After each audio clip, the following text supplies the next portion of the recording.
એટલે આ સબરીનું દ્રષ્ટાંત છે એ આપણા માટે જ છે કે આપણે પ્રતિક્ષણે સાક્ષી ગમે ત્યારે પ્રગટ થઈ શકે. મારી હાજરી છે કે નહીં? જો મારી હાજરી હોય તો આ જે આ તત્વ છે એ મારી વેઇટિંગ છે. આ સાધના એટલે કાંઈ નથી. સાધના એટલે શું છે? ખાલી વેઇટિંગ જ.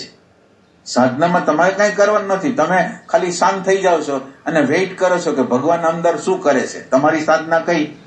તમે આંખ બંધ કરો છો, આંખ ખુલ્લી રાખો છો અને તમે બરાબર રીતે કહો છો કે અત્યારે પરમાત્મા શું કરે છે, અત્યારે પરમાત્મા કઈ રીતે બોલશે, કઈ રીતે અંદર ચાલે છે. એટલે તમે તો પરમાત્માના વોઇસને સાંભળવા માંગો છો. પરમાત્મા શું કહેવા માંગે છે, તમે શાંત થઈ જાઓ છો.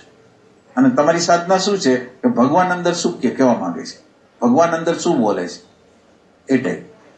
એટલે આ જે સબરીનું જે વેઇટિંગ છે ને એ વેઇટિંગ છે. અને વેઇટિંગ જેવી અદભુત વસ્તુ આ દુનિયામાં કોઈ નથી. ખાલી વેઇટિંગ જ હોય.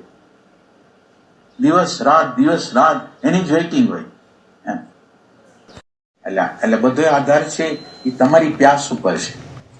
તમારી અંદર જે તીવ્ર પ્યાસ હોય એના ઉપર આધાર છે.